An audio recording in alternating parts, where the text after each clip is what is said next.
Hello, I am a man named John, and I am a single father in a city in Florida. I want to tell you a story about my family. The first sound I heard was not sirens. It was my daughter's cries. I came home a day early with my bag still in my hand. I saw her shaking on the floor with two police officers standing over her. "Daddy," my daughter Olivia said, holding my leg like I was her only hope. The police looked as confused as I did. Then I saw my mother and my sister standing there looking happy. "She is not well," my sister Sarah said, pointing at my child. "She needs to be taken away," my mother said in a cold voice. "My little girl who is 7 years old." They called the police on a child. I did not yell. I did not beg. I remembered everything. Every happy look, every lie, and I did something. It was not always like this. When my daughter was born, I thought my family might change, but they saw her as a problem. "You are ruining your career," my mother said. "You will not be able to do this alone," Sarah added. I thought they were just unhappy, but their bad feelings became a plan to hurt us.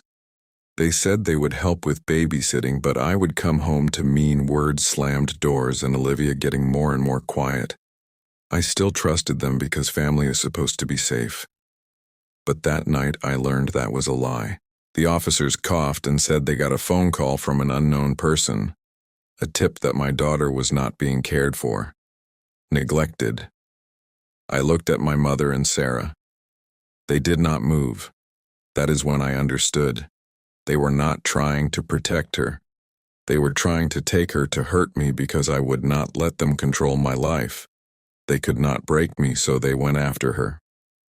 At that moment, my heart did not just break, it became hard.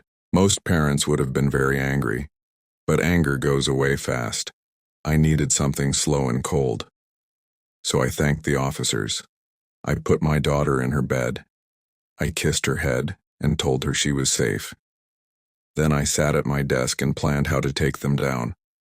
Not with fighting or yelling, but with papers, with proof, with patience. The first step was to get proof. I asked for the full police report. The officers wrote down the call, the claims, and the fact that they found nothing. A false report that was the first thing against them. The second step was to look at the past.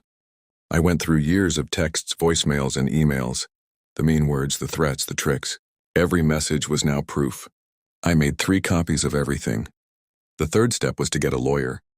I hired a family lawyer. It was expensive, but worth every penny.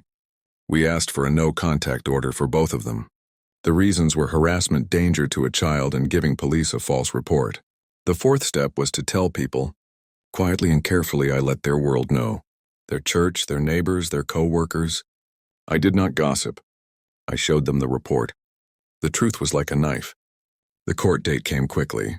They sat across from me looking happy at first, but they started to look worried as my lawyer showed our case. The police report, the history of bad behavior, the messages, the people who saw it all. Sarah tried to speak, her voice high and sharp. "He is lying about everything." The judge made her stop with one look. Then the big moment came. The judge spoke to them. Calling the police on a child for no reason is not just careless, it is a crime. This court gives the no-contact order completely. Their faces lost all their color. My mother's lips shook. Sarah's hand shook.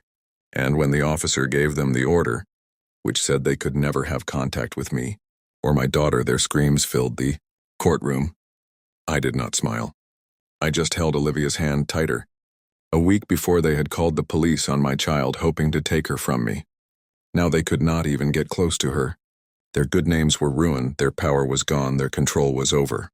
Olivia sleeps well now. No more quiet words, no more threats, no more fear of strange men at the door.